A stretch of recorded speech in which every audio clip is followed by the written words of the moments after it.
the words. This is going to be the hardest part, this bottom part. I will play, you will have to listen very, very hard. And put, there's a blank. You will have to put the word in you here. Are we good? Do we understand, yeah? Yes. Claro? Claro. Claro. Claro. Claro. Ahora. Viva. All right, super listening now. Fill in the missing word.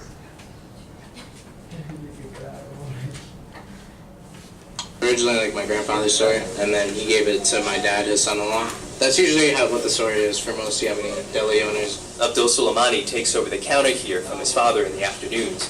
He says his father started his life in America working at bodegas. My dad learned Spanish before he learned English well enough, just because of working behind the counter. Soleimani says his family feels part of a quintessential New York tradition. Corner stores play like a huge part in anyone's life living in New York. Like if you're not cool with your corner store guy, you're not from New York.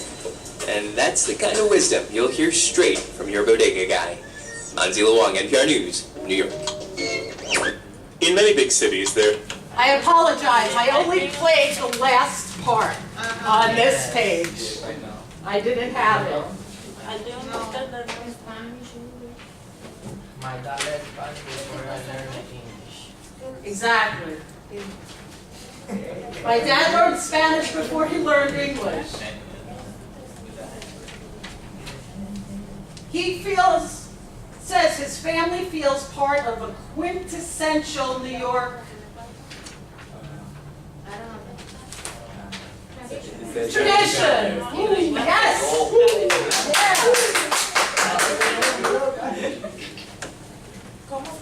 Yeah. And then the final sentence, and that's the kind of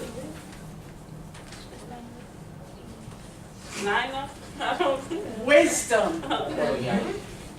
And that's the kind of wisdom you'll hear straight from the bodega. Wisdom. Wise words, wisdom, to be smart.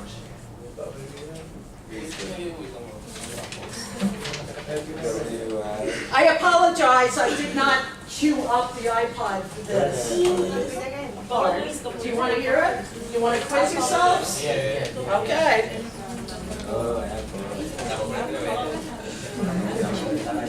There's a nearby place you can walk to if you want a bag of chips, a lottery ticket in New York. In many big cities, there's a nearby place you can walk to if you want a bag of chips, a lottery ticket. New York City. Vegas. A closing. A lot of people are just giving up, you know, it's not fair. Rodriguez came to the U.S. from the Dominican Republic when she was 3 months old, and she's been shopping at bodegas all her life for cuts of meat and fresh fruit that she says connect her with her roots. We're Spanish people, we gotta keep, you know, our culture and our things together. You can't just get rid of people just like that. It's a bodega culture that took shape in the 1940s and 50s when Carlos Sanabria's family would make almost daily runs down the street for milk, eggs, maybe some beans, some rice. Sanabria recently published a short book called The Bodega, a cornerstone of Puerto Rican barrios. Other ethnic groups have taken on the business model, but Sanabria says the New York bodega is still closely associated with that first generation of entrepreneurs from Puerto Rico. They're among the hundreds of thousands who left the Caribbean for the island of Manhattan and other parts of New York City after World War II. There were always others, Cubans, some Dominicans, some Mexicans, but primarily, if you talk about Hispanics in New York City, you were talking about Puerto Ricans. The Puerto Rican community grew tenfold, from about 60,000 in 1940 to more than 600,000 in 1960. And so did the number of bodegas owned and run by Puerto Rican families. But these days, the people behind the bodega counters selling lottery tickets, cigarettes, and candy bars have changed. The number of Puerto Ricans living in New York has been dropping steadily since 1990. Now, other groups are on the rise. The Dominicans, we call it colmado instead of bodega. Still, Marcus Garcia says he gave in and started calling them bodegas once he moved to New York. He owns A&M Supermarket, a large bodega in the Bronx, and he says keeping close relationships with his customers is key. Sometimes they have some problem in their house. And they... Okay, so this is the part. Okay? Okay, listen. don't have nobody to talk to, and we give some advice. I don't know all the bodega owners, but I do constantly here too. Garcia is also the secretary of the Bodega Association of the United States, which estimates there are about 13,000 bodegas in New York City. Garcia's association has about 5,000 members, and most, he says, are of Dominican descent. Now they're trying to do more outreach with Arab American-owned bodegas, like Yafa Newsstand and Deli in Brooklyn. It was originally like my grandfather's store, and then he gave it to my dad, his son-in-law. That's usually what the story is for most Yemeni deli owners. Okay, do we get it? No. We got it. You got it? All right. What's the first plank? There are about 13,000 are of Dominican descent. And the last one? Like my grandfather. Like my grandfather. Okay. So what I want you guys just to spend a minute, think about what you heard. And let's spend 5 minutes. I told you about my deli. Do you have a corner store you go to? Okay, so just work with a partner for 5 minutes and tell them about your colmado, or bodega, or deli. And just tell your partner what you buy there. Who the people are. What you buy them? So do you have a bodega?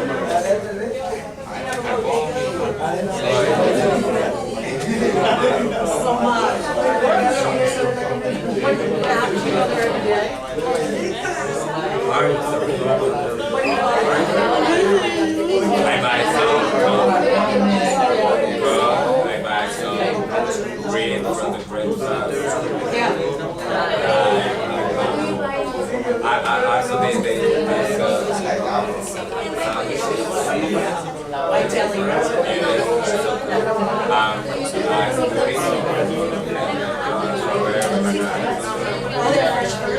Nice.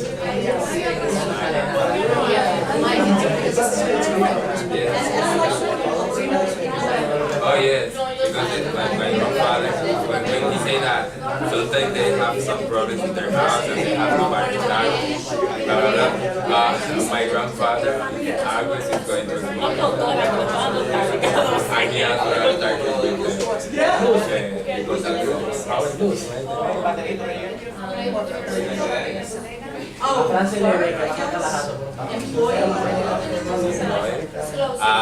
Every day that when I go to the bodega, he says,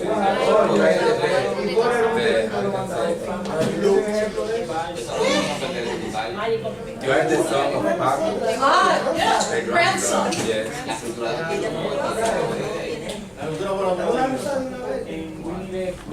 So do you have a favorite corner store?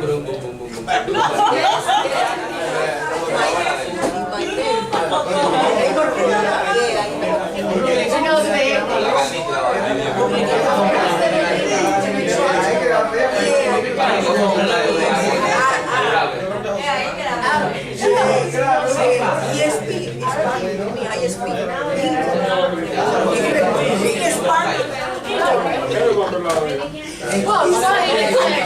This guy learned Spanish before he learned Spanish. It's important.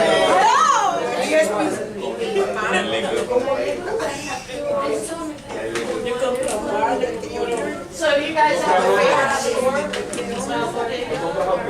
Do you go there like every day?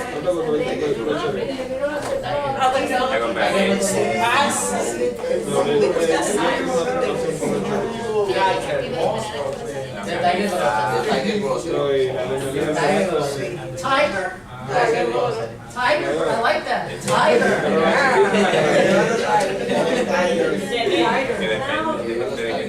Okay. So,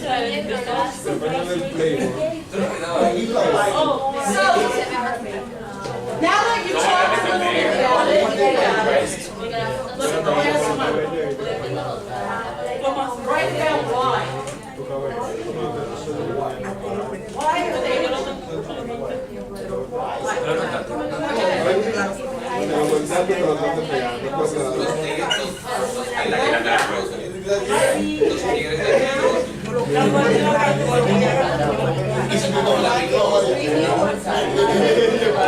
my God.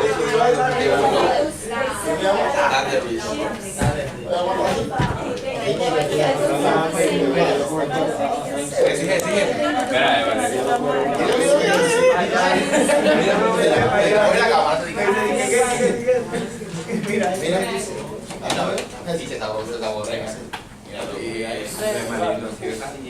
Okay, so we talked about it. I would like you, I would like tomorrow to hear some of what you wrote. Okay? If you don't mind, Professor, if tomorrow we just spend 5 minutes. Okay, we were just talking. I don't think they had a chance to read. Okay, no, but you'll have a chance if you haven't started between now and tomorrow. Maybe you can spend 5 minutes on your lunch break and just write.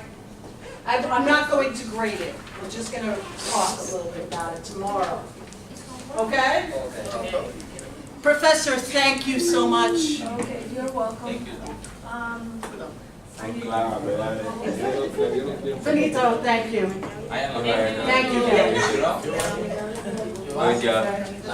Do you feel like you've really worked on your listening? Yes. Yeah. The more you practice like that, listen really hard for facts, for numbers. Because you'll need to do that in college and for work, for life. You need to pay attention. Work on 2 ears, 1 mouth. Thank you guys, I really appreciate it. Good job.